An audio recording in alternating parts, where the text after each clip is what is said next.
Our top story, a Jewish protester dies after an altercation at dueling rallies over the Israel-Hamas war in Thousand Oaks. Tonight, authorities are urging calm. And they're also asking for help from the public to find out exactly what happened. Let's get right out to Sandra Mitchell live from Thousand Oaks. And Sandra, this is not just a local story. This is also making national headlines.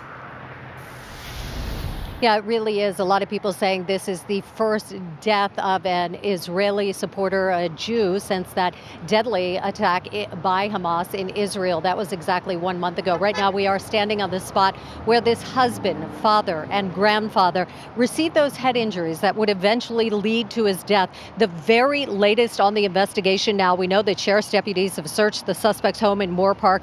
This is a homicide investigation, but he has not been arrested. Then the sheriff here says that's because there are conflicting reports about exactly what happened at this intersection, but that has angered some in the Jewish community. At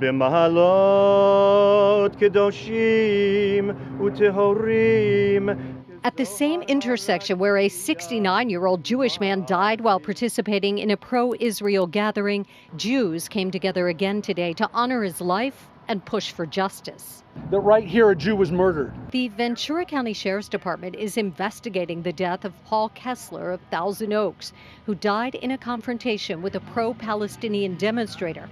But no one has been arrested, and the sheriff says the suspect is cooperating. They are not releasing his name and urging caution. The suspect was identified, willingly remained at the scene, and was interviewed by deputies. The suspect was cooperative and indicated he was involved in an altercation with Mr. Kessler. The suspect further stated that he was one of the reporting parties who called 911 requesting medical attention for Mr. Kessler. Also today, the sheriff said the investigation is complicated because of different witness reports about who instigated the fight. They have determined that Kessler died of a brain injury. That the altercation with Mr. Kessler, he fell backward and struck his head on the ground. What exactly transpired prior to Mr. Kessler falling backward isn't crystal clear right now. Jonathan Oswaks is the victim's friend. He was with him at the rally and said Kessler was attacked by a man shouting through a megaphone. And I could hear the noise starting. Then all of a sudden, I see a punch.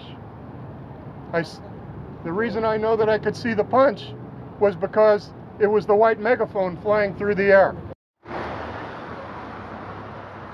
A big part of this investigation will be the digital evidence. There are dozens of cell phone videos from witnesses who were here that day showing what was going on during those dueling demonstrations. We also know that there are a lot of businesses at this intersection of Westlake Boulevard, Thousand Oaks Boulevard, and they all have numerous security cameras up. The Sheriff's Department, of course, reviewing all of that evidence, but right now they are saying there is not enough for an arrest. We're live in Thousand Oaks. I'm Sandra Mitchell, KTLA 5 News. Back to you. Sandra, thank you.